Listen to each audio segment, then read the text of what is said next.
Hello everybody and welcome back to Odin's Movie Blog. I am the critic who is a cynic. Hope you're doing well. Today we're talking about Star Wars Episode 9. And so this came out a few days ago. Obviously this says October 15th, but this is something that was said, over the past few days. And this is just something that is driving me up the wall because wasn't it not long ago that two directors were fired off of a project because they were not going along with the vision, because they were doing too much improv, and someone named Kathleen Kennedy didn't like that. But anyway, that's none of my business. Even though it boosted the production budget and everything else up to around $500 million, $450-500 million, and ended up losing the studio about $200 million. I mean, it's none of my business though. But apparently now improvisation is now great again. Now apparently you can improv on Star Wars films. That is, if you if you follow the company line and continue to make just bland, obscure Star Wars films under Kathleen Kennedy. So as it says, we just want to make a good movie and have a really good time while doing it. Well, guess what? We just want a good movie and have a good time while watching it, but we haven't gotten that in some time. Yes, I always go back to The Force Awakens. I had fun with it. I thought it was a very good time. Then you had The Last Jedi. Last Jedi kind of destroyed things. As I said before, and I've said this constantly, the first time I saw it, I just honestly didn't know what to think. I was so confused. There were so many things that happened. There were so many things that just didn't make any sense whatsoever. And it wasn't until that second time that I realized, wait a minute, this does not work. Oh, the things that I kind of chuckled at before now no longer are funny.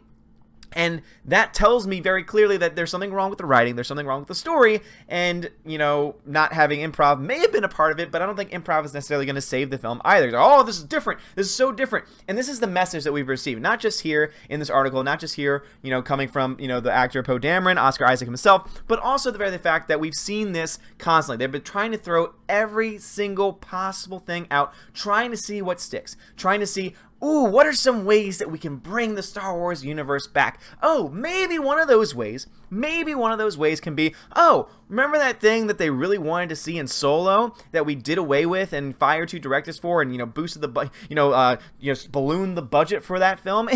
You remember how we didn't do that? Let's try that this time and see what works. To me, it's just total hypocrisy. It's so funny to me that these Hollywood elites have no idea how films work. These Hollywood elites who put together these big budget films, somehow, even now, even after several good movies, even after several blockbusters, even after several great attempts at making a good film, they still do not understand basics. They still do not understand how to make good movies. And I'm sorry, with Star Wars, it's kind of easy. It's kind of easy to make fans happy with Star Wars because there is so much content already out there. All you need to do is make a good adaptation of any of those stories, and guess what? You'll make Star Wars fans happy. Are there a lot of people, myself included, who would love to see new original stories in the Star Wars universe? Abso-freaking-lutely.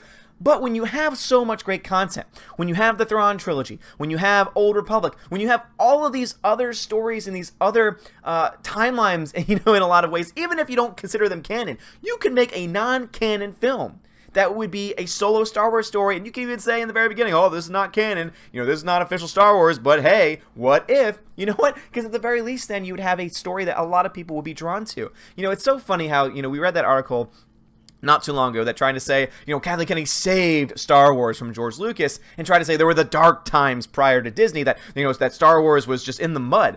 Now, don't get me wrong, I think the prequels have their problems, but you cannot tell me that the space that existed after the prequels up until when Disney bought the franchise, you cannot tell me that those were terrible times, because guess what? Clone Wars was very successful. They made 5-6 seasons of that show. We had then Rebels following that, which again came back with a few more different seasons as well. You had so many things going on in the television world, so you cannot tell me that Star Wars was not doing anything. You cannot tell me that Star Wars was not successful. You want to know how they were able to do that? It wasn't by focusing on, NPC problems. It wasn't by focusing on these NPC SJW issues. Just for those who have not seen my previous video, NPC is now the new SJW because SJWs are essentially no better than NPCs, where it's just you could say anything just by saying Star Wars. Oh my gosh, that's racist. Wait, what? So anyway, that's a new thing. But even with all of that being said, you cannot tell me that things were not going very well, that they were not telling good stories. And the reason why, going back to my main point, the main reason why those stories were so good is not because they focused on the NPC issues. It was because they just wanted to tell good stories with good character arcs. They were able to create new characters. They were able to bring back old characters. They were able to give them backstories, and they were able to do it in a way that made many different age groups happy. People always say, oh, it's meant for kids. Star Wars is meant for kids. No, the worst thing you could say, if you said the worst thing, but really the only thing you could say is that Star Wars is meant for families. That I would absolutely 100% agree with you. Star Wars is made for families. It is a family film. Why? Because there are things that every single age group can find in it and enjoy. Clone Wars is a great example of that, because in Clone Wars, guess what? Yes, it's animated. Animated things can be for people who are not children. By the way, Disney, even though, with the Star Wars Resistance, oh my goodness.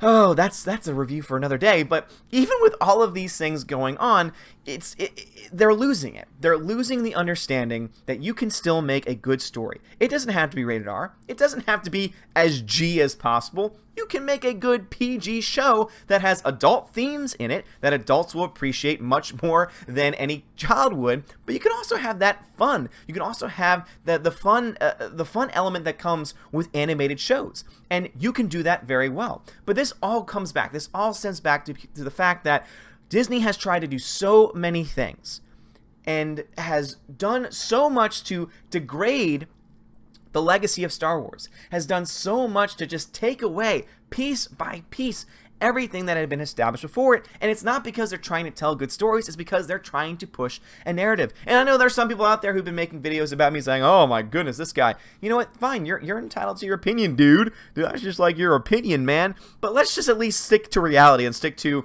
what's actually going on. Last time I checked, no prequel lost money.